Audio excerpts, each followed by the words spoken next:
കൂട്ടുകാരെ, പെബിൾസിലേക്ക് സ്വാഗതം. നമ്മൾ ഇന്ന് ചെയ്യാൻ പോകുന്നത് രശ്മി ചിക്കൻ മസാല. അതായത് ഇതൊരു വ്യത്യസ്തമായ സൈഡ് ഡിഷാണ്. ചപ്പാത്തിക്കൊക്കെ യൂസ് ചെയ്യാവുന്നതാണ്. വ്യത്യസ്തമായ ടേസ്റ്റാണ് ഇതിന്. ഇത് സവാളയും കപ്പലണ്ടിയും വറുത്തിട്ട് മസാല ചേർത്ത് അരച്ചുണ്ടാക്കുന്നതാണ്. വരൂ എങ്ങനെ ഉണ്ടാക്കാമെന്ന് നോക്കാം. നമുക്ക് ചിക്കൻ 500 ഗ്രാം എടുക്കാം. ഇതിലേക്ക് ഒരു 5 ടീസ്പൂൺ അളവ് തൈര് ചേർത്ത് കൊടുക്കാം. ഇതിലേക്ക് 2 ടീസ്പൂൺ, അതായത് 1.5 ടീസ്പൂൺ അളവ് ആയാലും മതി, ഫ്രഷ് ക്രീം ചേർത്ത് കൊടുക്കാം. അടുത്തത് ഒരു 1/4 ടീസ്പൂൺ മഞ്ഞൾപ്പൊടി ചേർക്കാം. 1 ടേബിൾ സ്പൂൺ മുളക് പൊടി,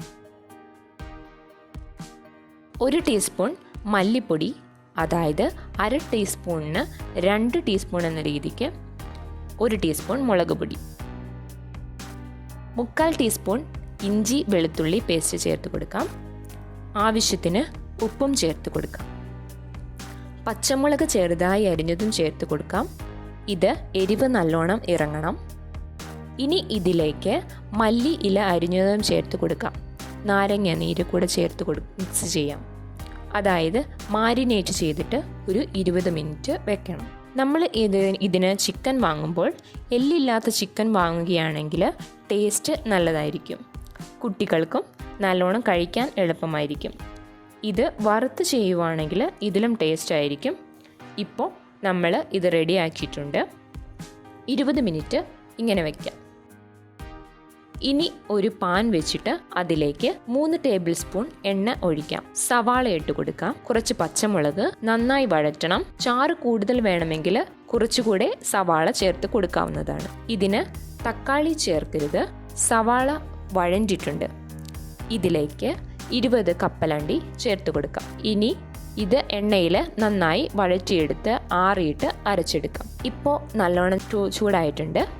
ഇനി ഓഫ് ചെയ്യാം. ഇനി ഇതൊരു പ്ലേറ്റിലേക്ക് ആറാനായിട്ട് മാറ്റിവെക്കാം. ചൂടാറിയിട്ട് അരച്ചെടുക്കും. ഇപ്പോൾ ചൂടാറിയിട്ടുണ്ട്.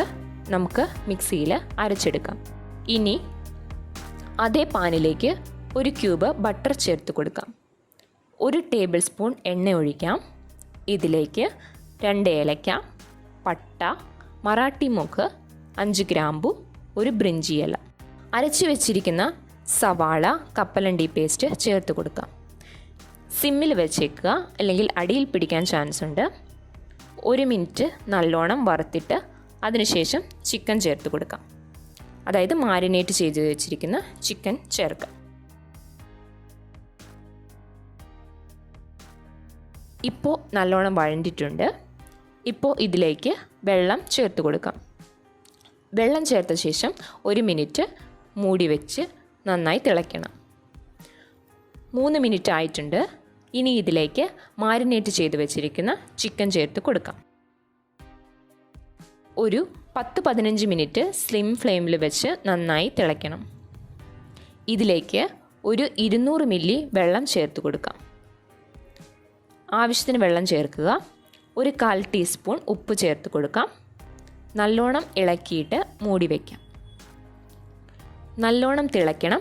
അതിനുശേഷം മൂടി വയ്ക്കാം. നല്ലോണം തിളയ്ക്കാൻ തുടങ്ങിയിട്ടുണ്ട്. ഇനി ഒരു 10-12 മിനിറ്റ് വേവാനായിട്ട് മൂടി വെച്ച് കൊടുക്കാം.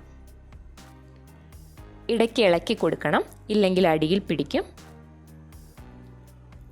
ഇപ്പോൾ 10 മിനിറ്റ് ആയിട്ടുണ്ട്.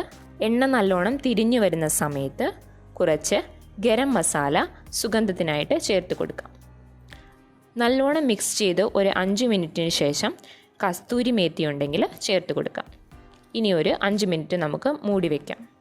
5 മിനിറ്റ് ആയിട്ടുണ്ട്. ഇപ്പോൾ എണ്ണ നന്നായി തിരിഞ്ഞു വന്നിട്ടുണ്ട്. ഇതിലേക്ക് കസ്തൂരി മേത്തി ഉണ്ടെങ്കിൽ അത് ഇട്ട് കൊടുക്കാം. ഇപ്പോൾ രശ്മി ചിക്കൻ മസാല റെഡി. ഇനി നമുക്ക് ഓഫ് ചെയ്യാം. ഇനി ഇതൊരു ബൗളിലേക്ക് മാറ്റാം. സ്വാദിഷ്ടമായ രശ്മി ചിക്കൻ മസാല റെഡി.